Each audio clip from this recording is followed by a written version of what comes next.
कुछ जो है क्वेश्चन लेते हैं, उसको करने की कोशिश करिए।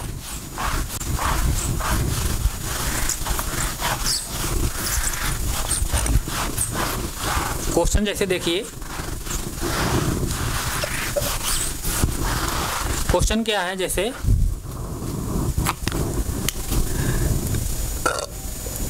दिए गए समुच्चयों को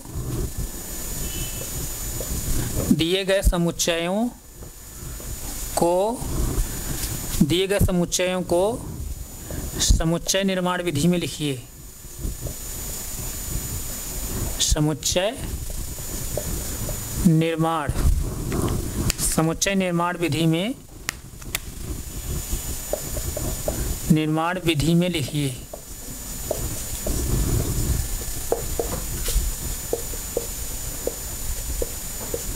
दिए गए समुच्चयों को समुच्चय निर्माण विधि में लिखिए। जैसे कोई समुच्चय ए है,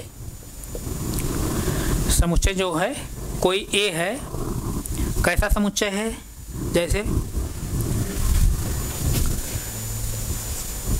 1 2 3 4 5 6 7 8 9 10 11 12 सिर्फ 12 तक ही है, डॉट नहीं है। सिर्फ जो है 12 तक ही है, डॉट नहीं है। इसी तरह जैसे कोई भी समुच्चय है, उसको भी लिखिए सेट बिल्डर फॉर्म में। जैसे 2 4 6 8 10 12 14 एंड सो ऑन, इस तरह से। इसी तरह जो है तीसरा जो है, तीसरा जो सेट है सी है। सी क्या है? 1 है, 1/2 जैसे है, 1/3 है, 1/4 है, 1/5 है, 1/6 है एंड सो ऑन। इस तरह से इन दोनों समुच्चयों को जो है, इन तीनों समुच्चयों को सेट बिल्डर फॉर्म आप लिखिए। कैसे लिखा जाएगा, लिख दिखाइए। लिखिए।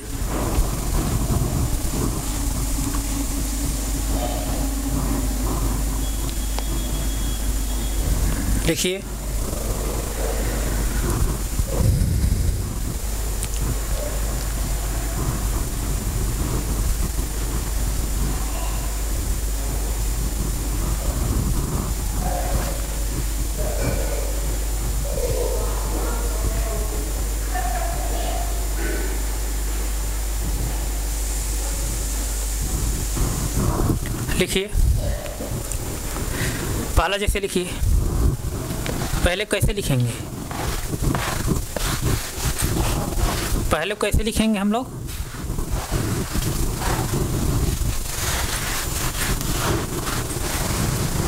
पहले कैसे लिखेंगे? पहला क्या है? समुच्चय कोई ए है, उसके एलिमेंट्स क्या हैं? 1 2 3 4 5 6 7 8 9 10 11 12 तक है। यानी समुच्चय जो है प्राकृतिक संख्याओं का समुच्चय है, लेकिन ये प्राकृतिक संख्याएं कहाँ तक हैं? सिर्फ जो है 12 तक ही हैं। सिर्फ जो है 12 तक ही हैं। तो इसको हम लोग कैसे लिखेंगे सेट बिल्डर फॉर्म में?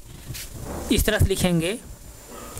ए इक्वल टू कर्ली ब्रैकेट में, अब x जो है कोई एलिमेंट हम लेंगे, समुच्चय जो है ए का जो है x कोई हम एलिमेंट्स लेंगे, x कोई एलिमेंट्स है। अब यहाँ क्या लिखेंगे? x such that x belongs कर रहा है, क्या बिलोंग कर रहा है?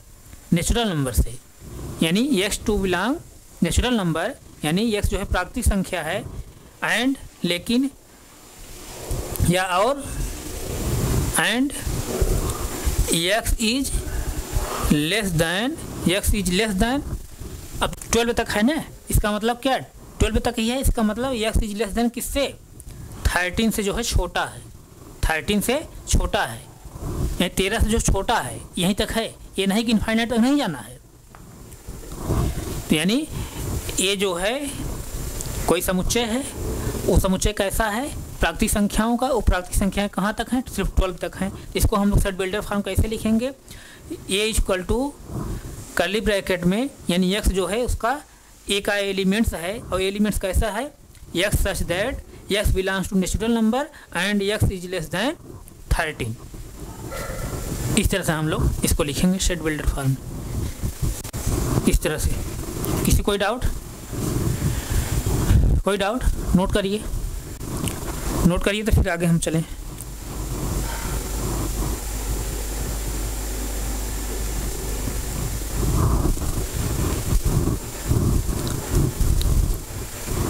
नोट हो गया?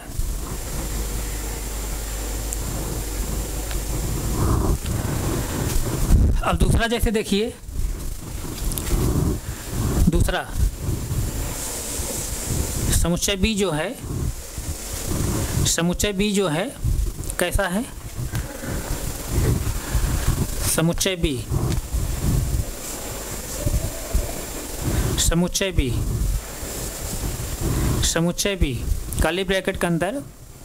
अब समुच्चय जो B है क्या है, 2 4 6 8 10 12 14 एंड सो ऑन इनफाइनाइट तक जाएगा।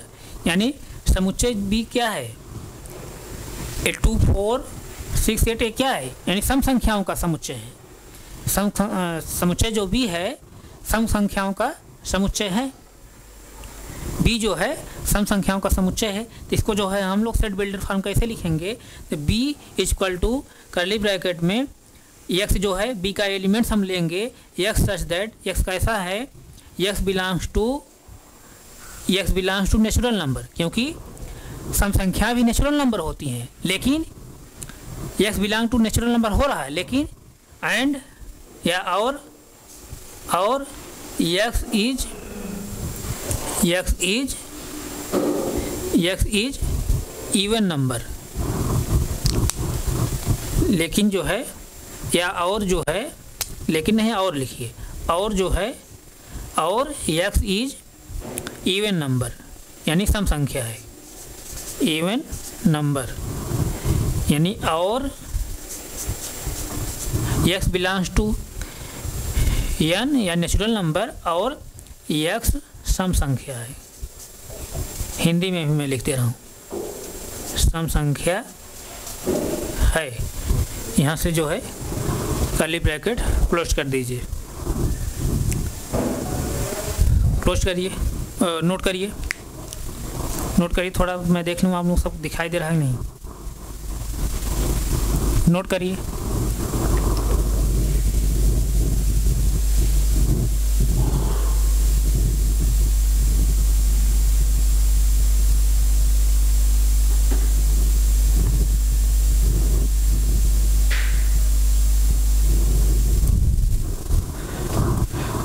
नोट हो गया?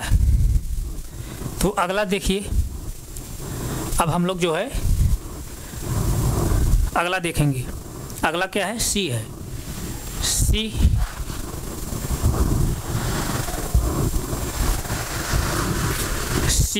सी को जो है सेट बिल्डर फॉर्म कैसे लिखेंगे उसको देखिए। सी को जो है सेट बिल्डर फॉर्म कैसे लिखेंगे, अब ऊपर लिख दे रहे हैं, नीचे लिखेंगे नहीं दिखाई देगा आपको।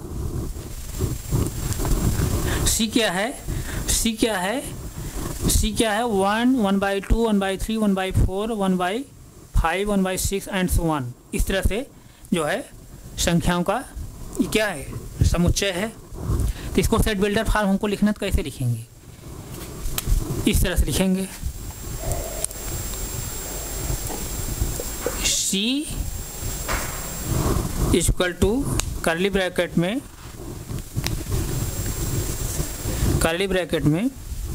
अब जैसे देखिए,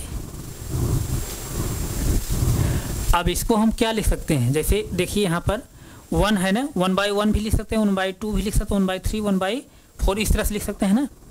ऊपर 1 1 है, नीचे क्या है 1 2 3 4 5 6 7 एंड सो ऑन, इस तरह से। तो ये जो है इसको मैं क्या लिख सकता हूँ, तब इसको मैं क्या लिख सकता हूँ, ये क्या है, ये नीचे जो संख्याएं लिखी गई हैं क्या है, इसको हम क्या मान लें, 1/n मान लें, 1/n मान लें। और यहाँ पर n जो होगा क्या होगा, नेचुरल नंबर होगा। 1/n जो है नीचे जो है 1/n हम मान लें, और n क्या होगा, नेचुरल नंबर होगा। तो इसको हम कैसे लिखेंगे, अब सी का कोई जो है एलिमेंट्स हम ले रहे हैं, एलिमेंट्स क्या है, x हम लोग ले रहे हैं, x सच दैट x इस प्रकार है, x belongs to 1/n, 1/n and, और n क्या है यहाँ पर, and n is natural number, और जो है और n क्या है, प्राकृतिक संख्या है, और n क्या है, प्राकृतिक संख्या है, यानी और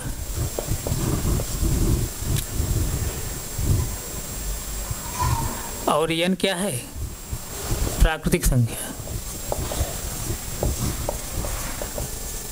प्राकृतिक संख्या। इस तरह से लिखेंगे सेट बिल्डर फॉर्म में। इसको नोट करिए, नोट करिए।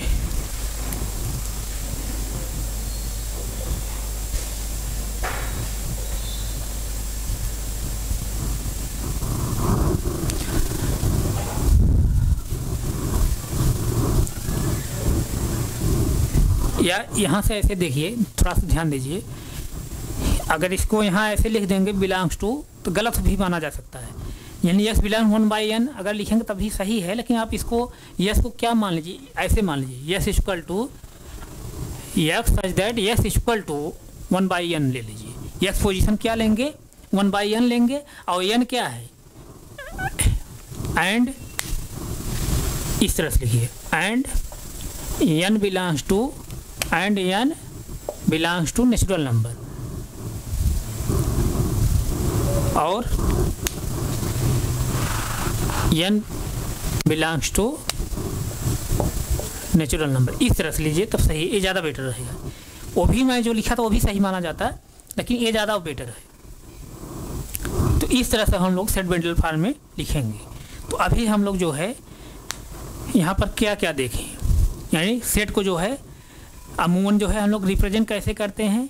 सेट को जो हम नाम रखेंगे कैपिटल लेटर से रखेंगे, सेट के जो एलिमेंट्स होंगे उसको हम किस में लिखेंगे, कर्ली ब्रैकेट लिखेंगे, और सेट के जो एलिमेंट्स होंगे अगर लेटर में है तो उसको हम लोग स्मॉल लेटर में लिखेंगे। ये तो जनरली हम लोग लिखते हैं अमूमन, लेकिन जो है यहाँ पर हम लोग जो अकॉर्डिंग टू सिलेबस हम लोग को पढ़ना है उसके अनुसार हम लोग तीन तरह से जो है सेट का रिप्रेजेंटेशन करते हैं, यानी तीन तरह से जो है समुच्चय का निर्माण हम लोग करते हैं, निरूपण करते हैं।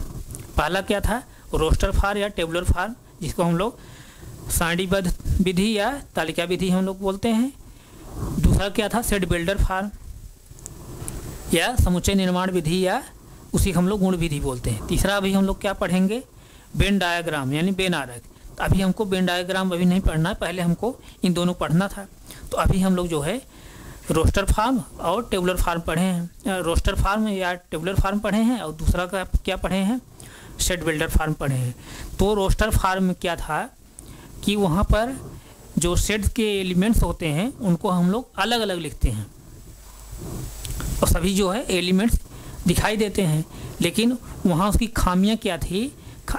अच्छाई तो ये थी कि सभी एलिमेंट्स दिखाई दे रहे थे भाई, सभी एलिमेंट्स आपको दिखाई दे रहा क्या क्या एलिमेंट्स लिखा गया है, लेकिन खामियां वहाँ पर ये थी कि अगर एलिमेंट्स ज़्यादा दिए हैं तो सभी एलिमेंट्स लिखना संभव नहीं है या लिखने में टाइम लगेगा। तो उसी को देखते हुए जो है अगला जो है मेथड आया सेट बिल्डर फॉर्म, यानी समुच्चय निर्माण विधि गुण विधि। तो वहाँ पर गुण विधि में यानी समुच्चय निर्माण विधि में हम लोग क्या देख रहे थे, समुच्चय निर्माण विधि में हम लोग देख रहे थे कि अगर किसी भी समुच्चय का यानी किसी भी सेट का जो एलिमेंट्स होगा उन एलिमेंट्स के बीच में समान अगर गुण रहेगा, कॉमन प्रॉपर्टी रहेगी, तभी जो है हम लोग सेट बिल्डर फॉर्म लिख सकते हैं, अन्यथा सेट बिल्डर फॉर्म में नहीं लिख सकते हैं। तब उसको कैसे लिखेंगे? तब उसको हम लोग रोस्टर फॉर्म में ही लिखेंगे। जैसे देखिए, थोड़ा सा इसको समझ लीजिए, कॉमन प्रॉपर्टी मतलब जैसे देखिए, ध्यान दीजिए,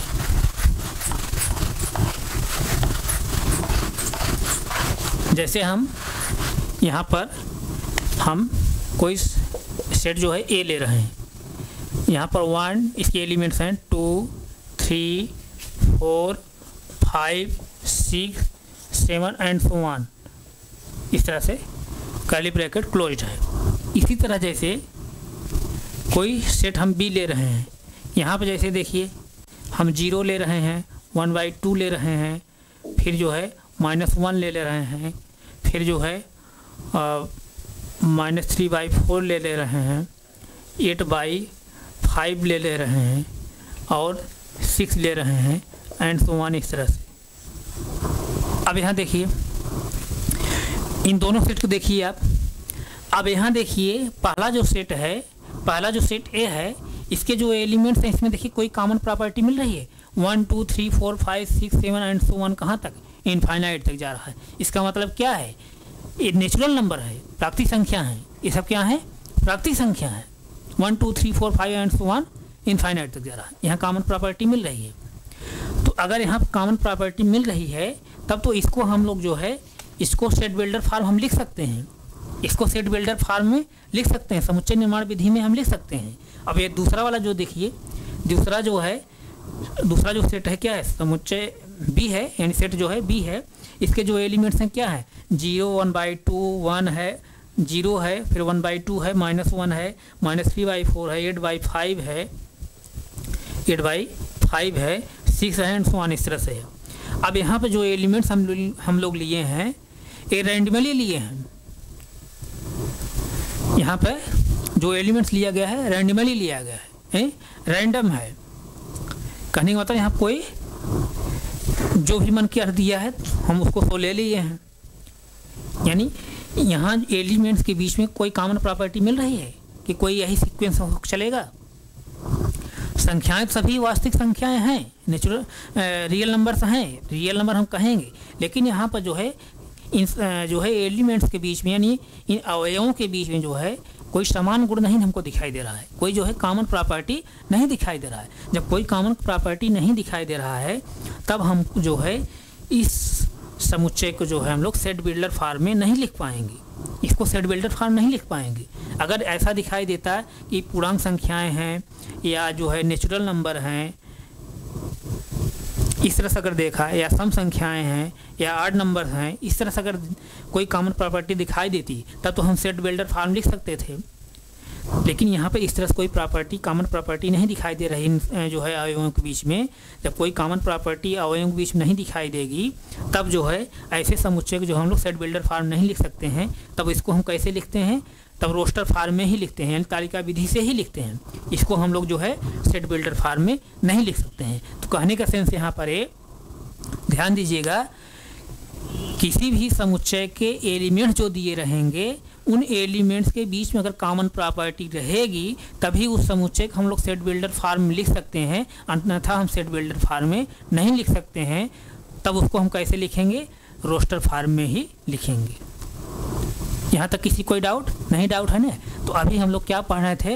रिप्रेजेंटेशन ऑफ सेट, यानी समुच्चय का निरूपण। समुच्चय के निरूपण में हम लोग 3 टाइप अभी हम लोग चर्चा किए हैं। पहला टाइप क्या चर्चा किए हैं? रोस्टर फॉर्म या टेबुलर फॉर्म, इसी को हम लोग सारणी विधि या तालिका विधि कहते हैं।